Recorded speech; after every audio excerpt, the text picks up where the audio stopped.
অন্য দলের নেতাকর্মীদের জামায়াতে ইসলামীতে যোগদান বন্ধ থাকবে। ইতিমধ্যেই যারা যোগদান করেছেন তাদের যোগদানের কার্যকারিতা স্থগিত থাকবে।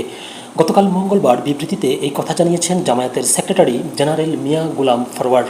সম্প্রতি সিলেটে এক ছাত্রলীগ নেতা জামায়াতে যোগ দেন, এতে সামাজিক যোগাযোগ মাধ্যমে সমালোচনা হয়। গোলাম ফরওয়ার্ড বিবৃতিতে বলেছেন যে কেউ জামাতের আদর্শে উদ্বুদ্ধ হয়ে দলে যোগ দিতে পারে, তবে ছাত্র জনতার অভ্যুত্থান পর বিশেষ পরিস্থিতি অতিক্রম করছি।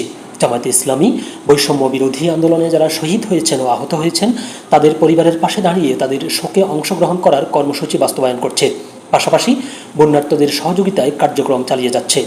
এমন পরিস্থিতিতে জামায়াতের মহানগর, জেলা, উপজেলা, থানা, পৌরসভা, ওয়ার্ড ও ইউনিট পর্যায়ে অন্য দলের কেউ যোগদান করতে চাইলে ঊর্ধ্বতন সংগঠনের অনুমতি নিতে হবে। ইতিমধ্যেই যারা যোগদান করেছেন তাদের যোগদানের কার্যকারিতা স্থগিত থাকবে।